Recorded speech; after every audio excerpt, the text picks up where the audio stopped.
Hello, everyone. Welcome to the From Compliance to Competency webinar series presented by the Regional Centers for Workforce Transformation.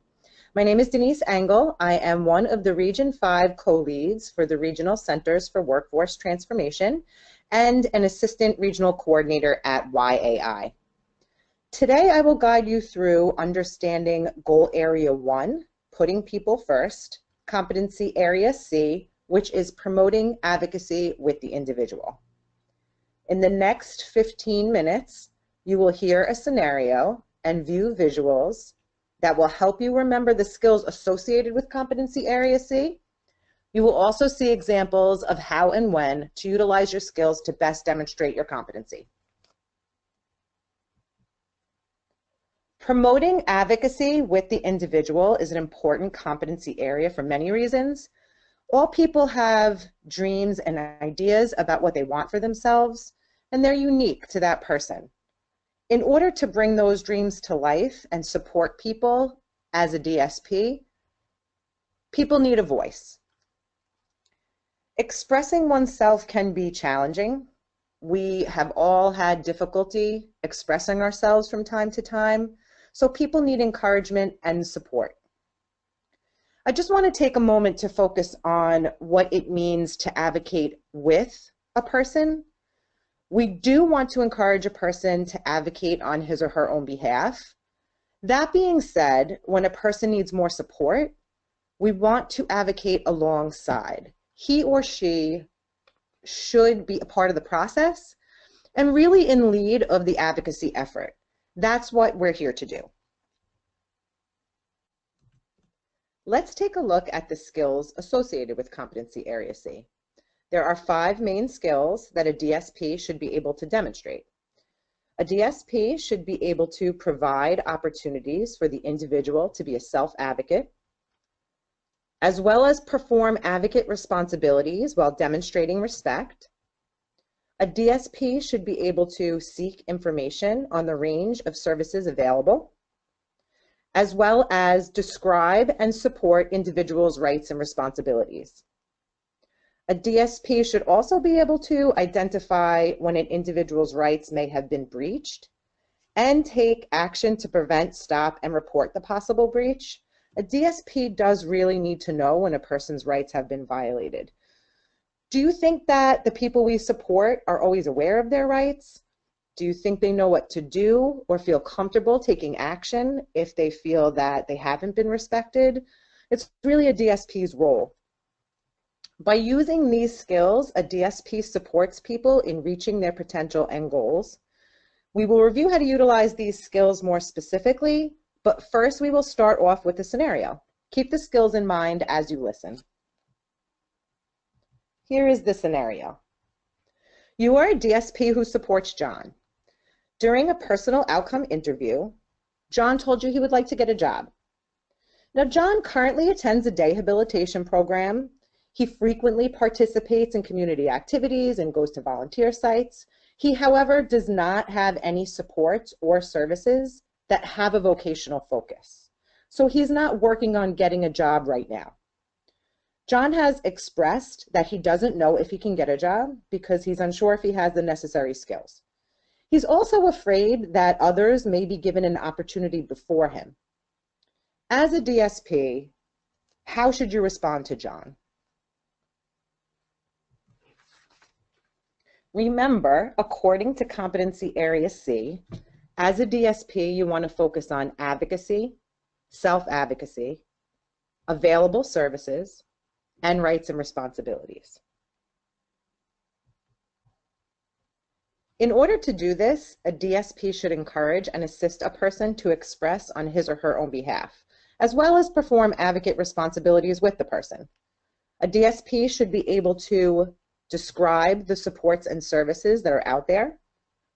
A DSP should be able to communicate suggestions to the team and the circle of support for accessing services. The DSP should be able to contact others to find out about services. There is so much out there, we need to know how to access additional information. A DSP also should be able to discuss the rights to which each person is entitled, as well as the associated responsibilities and the challenges that people face. The question is, how can we do this? What does it look like? There are a number of specific actions you can take to demonstrate this competency. Let's go back to John with a focus of promoting advocacy to support his goal of getting a job. The first way you can respond as a DSP is to compliment John on his ability to recognize what is important to him and for speaking about it. It can be difficult to figure out what we want next in life, and even when we figure it out, it can be difficult to set plans in motion. So John should certainly be commended for using his voice to advocate for himself and really making those decisions that are important to him. It's the first step in moving forward.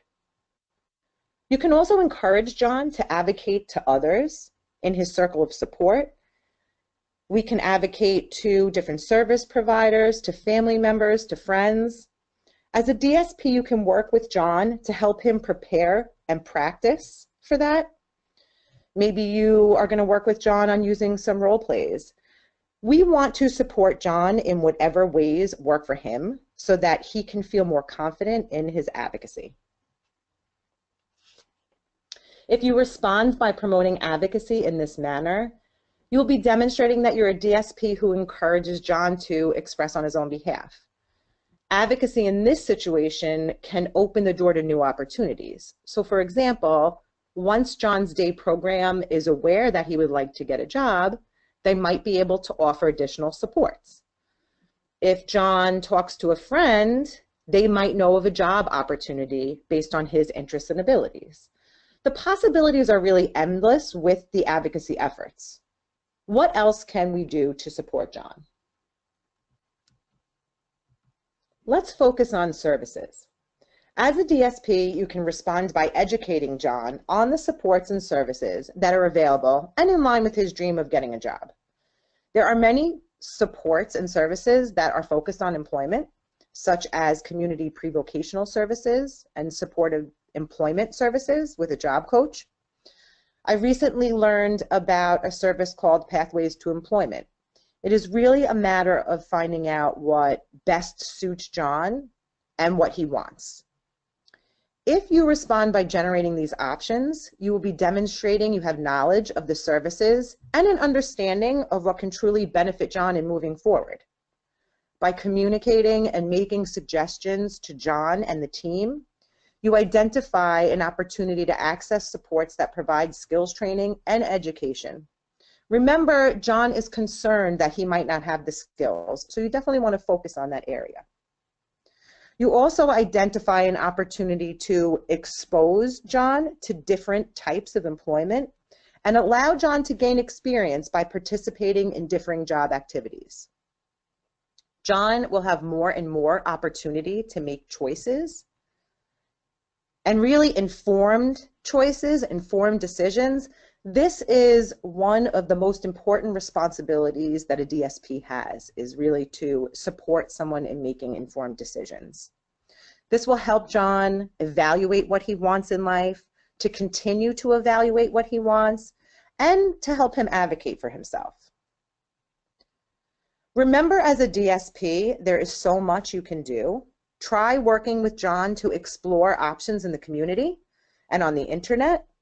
Encourage John to gain the perspective of others through conversation. That is what we all do to explore life. So those are the things we want to encourage John to do. What else can you do to promote advocacy with John?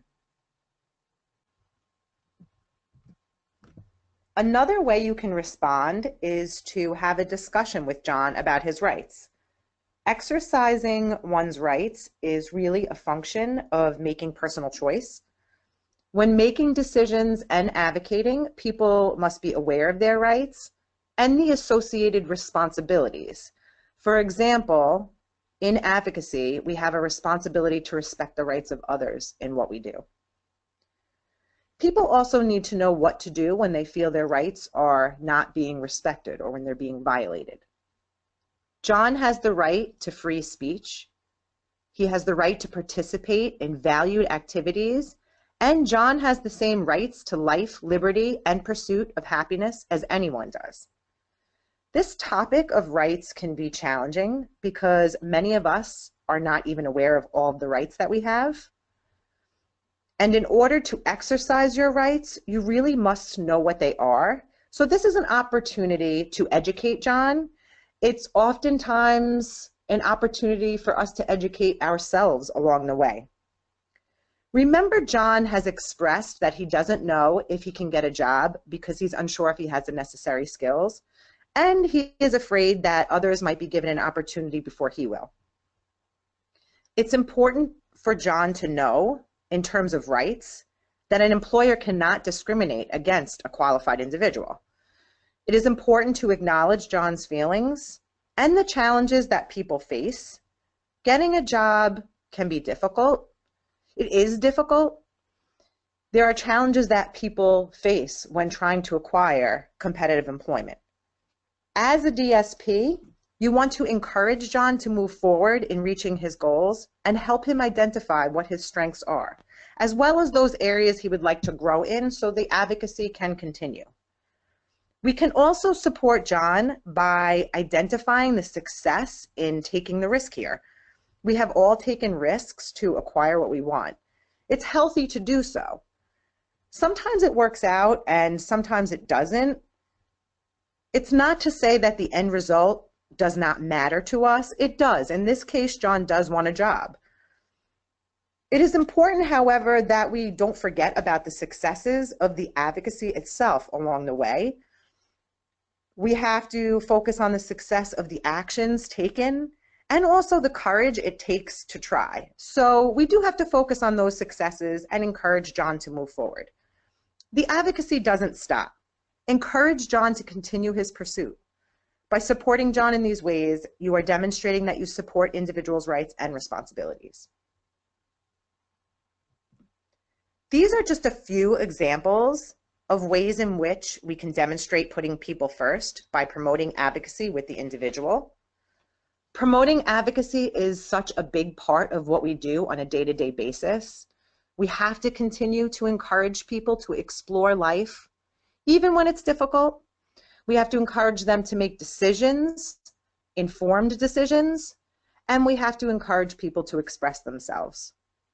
We must truly listen to what people have to say so that we can partner in the advocacy efforts to provide supports and services that lead to opportunities and really lead to making dreams come true. That is Competency Area C. That is what we are here to do. The learning doesn't stop with this webinar. Each of the webinars does have an associated interactive activity that can be used at a team meeting, for example, to help people really understand the concepts of each of the competency areas. This particular activity asks, how can you, as the direct support professional, empower John to, and then goes through the empowerment strategies. The empowerment strategies are a resource and tool associated with the Workforce Transformation video series, specifically redefining the role of the DSP. So you can find that tool there.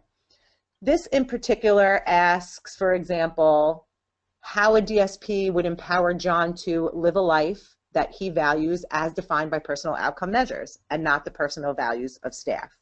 So this really, again, will help to drive the points of the webinar and the competencies home.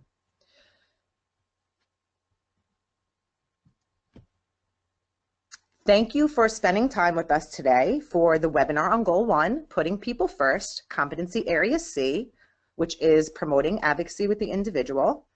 There will be more webinars to come representing each of the 23 core competencies. We hope that you continue to join us.